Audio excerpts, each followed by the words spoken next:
Pada malam itu, pasangan suami istri yang sedang tertidur lelap dibantai oleh sekelompok pria bertopeng. Bahkan, mereka juga dengan begitu tega menembak putra pasangan tersebut yang baru berusia 8 tahun.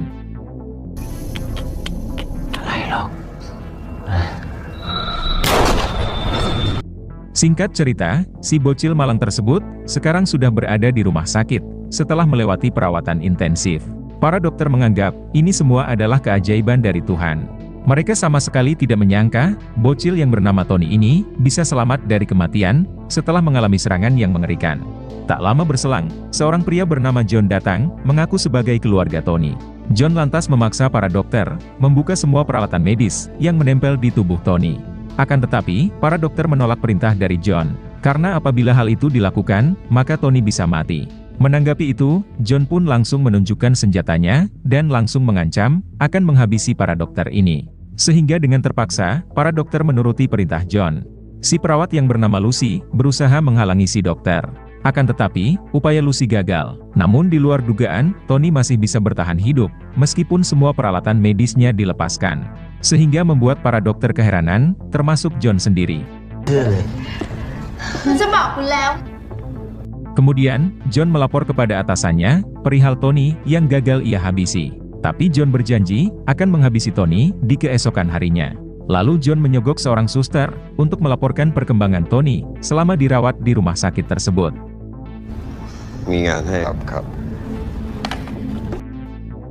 Pada adegan lain, kita diperkenalkan dengan David, yang merupakan seorang ketua polisi korup. Puluhan wartawan mewawancarai David terkait pembantaian keluarga Tony. David menjawab, sampai saat ini, para polisi masih mendalami motif dari pembantaian tersebut. Berpindah ke Lucy, yang berusaha membawa Tony kabur dari rumah sakit tersebut. Karena Lucy sangat yakin, John pasti akan datang lagi untuk menghabisi bocil malang ini. Tak lama kemudian, seorang pria datang dan berusaha untuk menghabisi Tony. Akan tetapi, upaya pria tersebut gagal karena Tony sudah dibawa kabur oleh Lucy.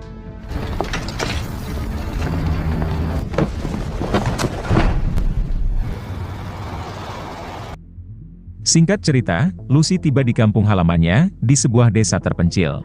Kemudian, Lucy menitipkan Tony kepada seorang guru bela diri yang diketahui bernama Safar. Safar yang tidak memiliki momongan, setuju untuk merawat Tony seperti merawat anak kandungnya sendiri.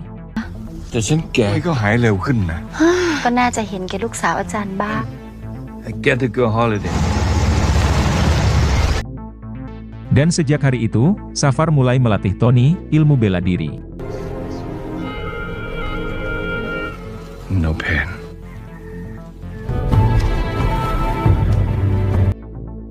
Singkat cerita, 10 tahun telah berlalu. Tony sudah tumbuh menjadi remaja tangguh, dan sudah menguasai semua ilmu bela diri yang diajarkan oleh Safar.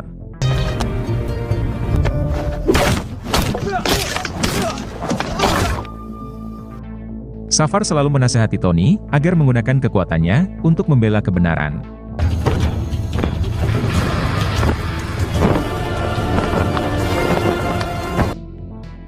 Lalu pada malam harinya, Tony dan Safar minum di sebuah warung. Di sana ada sekelompok preman yang tengah membuat onar. Kemudian, Safar menugaskan Tony untuk memberi pelajaran berharga kepada para preman kampung tersebut. Sehingga duel sengit tidak dapat lagi dihindari. Sampai pada akhirnya, Tony berhasil melumpuhkan mereka semua.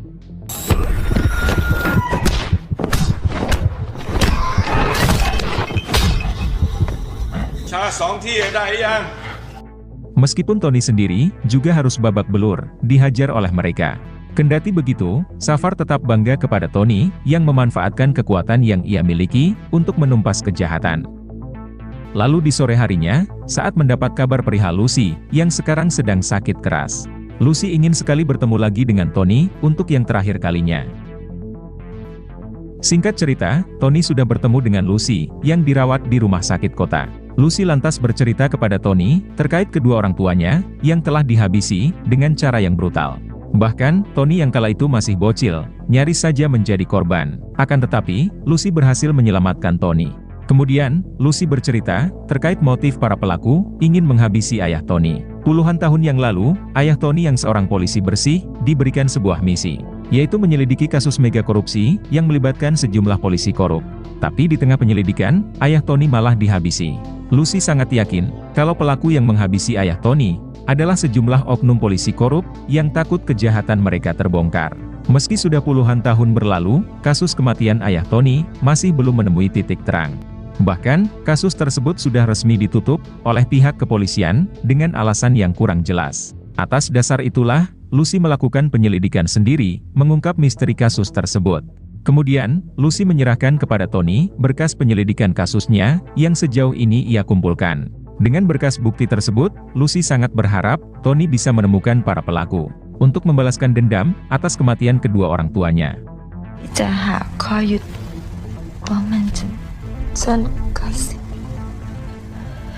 Suster yang bekerja untuk John mendengar percakapan antara Tony dan juga Lucy, dan suster ini pun langsung melaporkannya kepada John.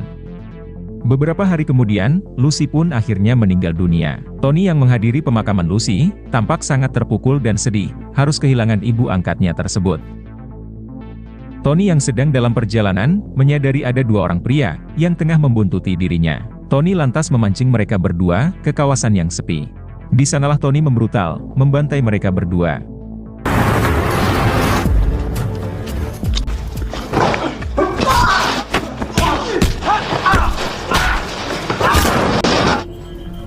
Ternyata mereka berdua ini adalah petugas polisi korup yang ingin menghabisi Tony.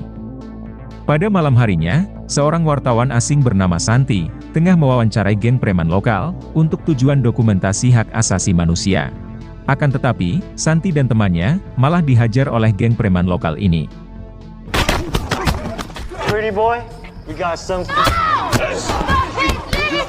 Tony yang kebetulan sedang melintas, langsung menghajar mereka semua.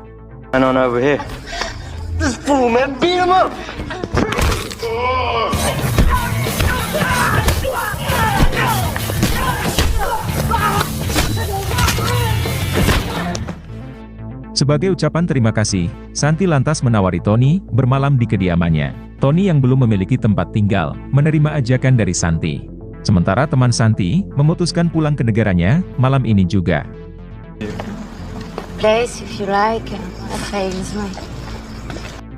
Setibanya di rumah Santi, Tony langsung menuju ke kamar mandi. Kemudian, Santi memeriksa tas milik Tony dan menemukan berkas bukti dari Lucy. Akhirnya Santi mengetahui kalau Tony datang ke Bangkok untuk mencari para pelaku yang telah menghabisi ayahnya. I'm a journalist. Taken there is, but I didn't have a knife.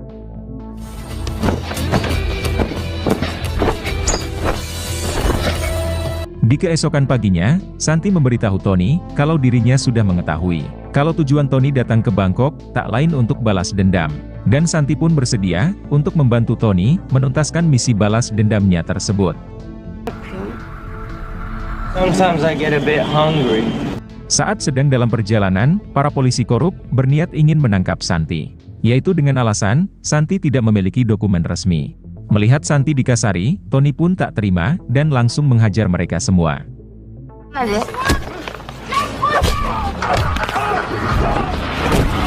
Namun sialnya, mereka berhasil menangkap Santi dan langsung membawanya pergi.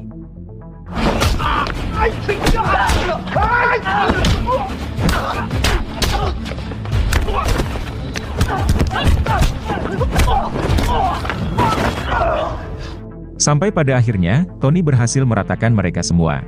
Seorang dari mereka yang masih hidup, lantas memberitahu Tony perihal Santi yang dibawa ke markas barang haram yang berkedok, sebuah klinik kesehatan.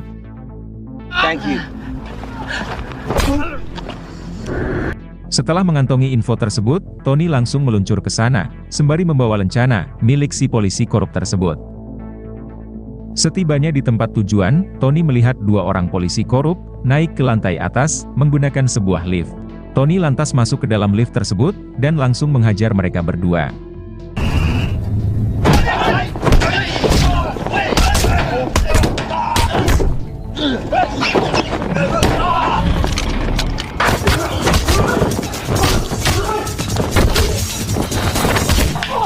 Namun setibanya di lantai atas, Tony kembali diserang oleh sekumpulan orang. Akan tetapi, Tony berhasil meratakan mereka semua, yang merupakan atlet bela diri Muay Thai.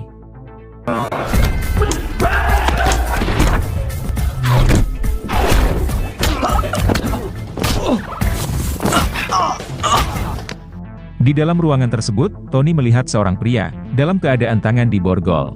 Pria yang bernama Suga ini mengaku sebagai seorang polisi bersih yang sedang menyelidiki kasus kematian orang tua Tony. Mendengar hal itu, Tony langsung melepaskan Suga.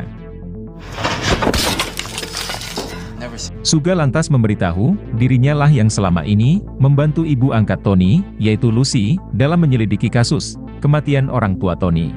Tapi setelah Lucy meninggal, Suga malah diculik oleh para polisi korup dan disandra di markas ini. Suga juga sempat mendengar kalau para polisi korup tersebut telah memindahkan Santi di markas kelompok gangster wanita. Mendengar hal itu, Tony langsung meluncur ke markas kelompok gangster wanita tersebut. And that's great. But I've shown them to you. You get lost. Found you. Singkat cerita, Tony tiba di kawasan yang disebutkan oleh Suga. Tony lantas bertanya kepada beberapa orang warga terkait alamat markas kelompok gangster wanita tersebut. Namun tak ada satupun dari mereka yang mau memberitahu Tony. Karena mereka takut akan kebrutalan kelompok gangster wanita tersebut. Kemudian, Tony masuk ke sebuah tempat pertarungan liar. Seorang petarung bernama Rico sengaja kalah dalam duel ini demi mendapatkan bayaran dari lawan duelnya tersebut.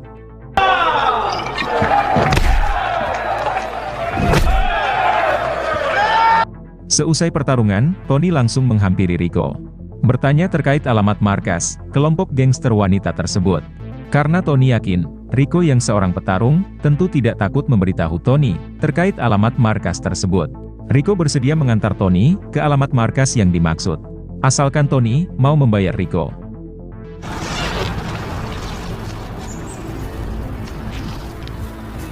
Berpindah ke Santi, yang bersiap akan dihabisi oleh kelompok gangster wanita. Namun itu belum sempat terjadi, karena Tony datang tepat waktu.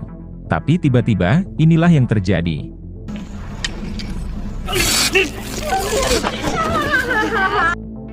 Setelah tersadar, Tony sudah dalam keadaan terikat. Tak lama berselang, pemimpin kelompok gangster wanita datang, dan ia diketahui bernama Sarah. Ternyata Sarah adalah pacar David, yaitu si ketua polisi korup. Sarah lantas jujur kepada Tony, kalau yang menghabisi orang tua Tony, ternyata adalah David, yang bersekongkol dengan Sarah. Dikarenakan ayah Tony berusaha mengungkap semua kejahatan David, dan sejumlah polisi korup lainnya, yaitu kejahatan tindakan korupsi, dan juga bisnis barang haram. Ternyata mereka sengaja menculik Santi, hanya untuk memancing Tony datang ke markas ini, untuk dihabisi. Kemudian, Sarah menyuruh para anak buahnya, untuk menghabisi Tony, tapi inilah yang terjadi.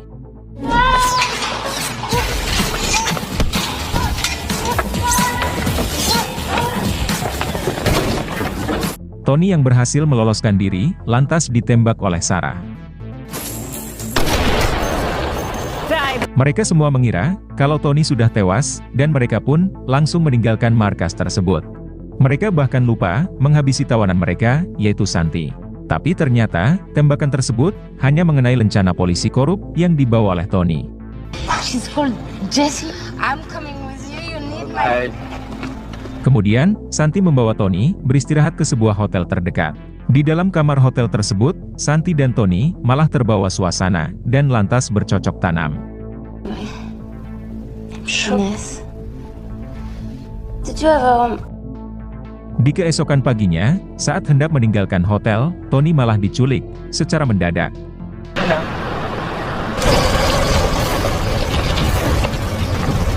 Santi yang melihat itu, langsung melapor kepada polisi kenalannya, yang tak lain adalah Suga. Ternyata yang menculik Tony adalah para polisi korup, yaitu para anak buah David. Mereka pun bersiap akan menghabisi Tony, namun inilah yang terjadi. He's in Bangkok.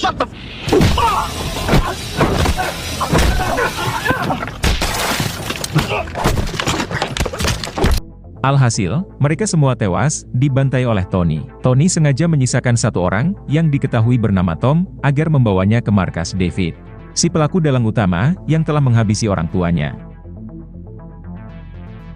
Di dalam perjalanan, Tony bertanya kepada Tom, kenapa harus menjadi polisi korup, padahal gaji seorang polisi bersih sudah cukup besar.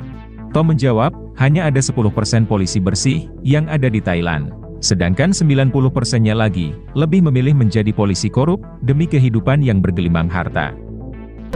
Mostly. Sementara itu, Santi dan Suga sedang dalam perjalanan untuk mencari keberadaan Tony. Santi sangat yakin, kalau yang menculik Tony, tak lain adalah David, yaitu si ketua polisi korup. Yang bersekongkol dengan Sarah, si pemimpin kelompok gangster wanita. Setibanya di depan markas, Tom dan Tony, malah diserang secara mendadak, oleh para polisi korup.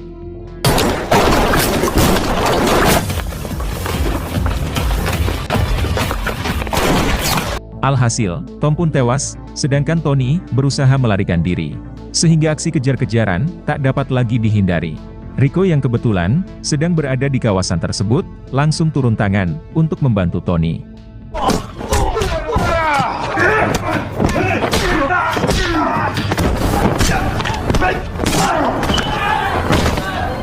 Tony yang terjebak di dalam kereta, terlibat baku hantam sengit bersama para anak buah David.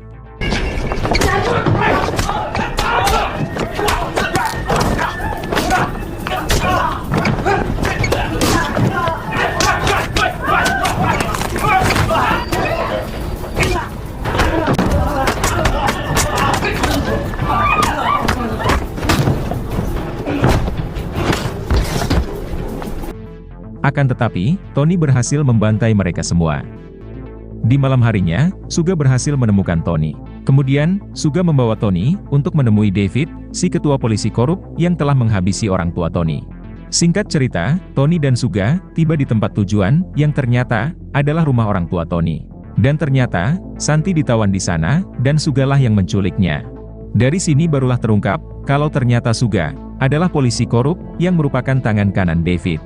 Waktu itu, Suga sengaja menjebak David, mendatangi markas kelompok gangster wanita, untuk dihabisi. Di sana juga sudah ada David, bersama sejumlah polisi korup lainnya. Must be a genetic condition.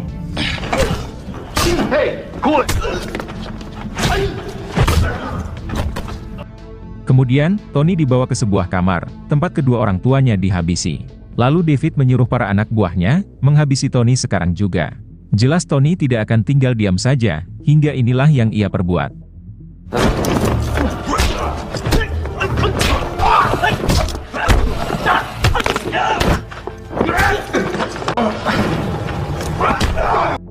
Tapi Tony cukup kewalahan, melawan puluhan orang sendirian, dalam keadaan tangan di borgol. Namun dengan tekad yang kuat, pada akhirnya, Tony berhasil membantai mereka semua.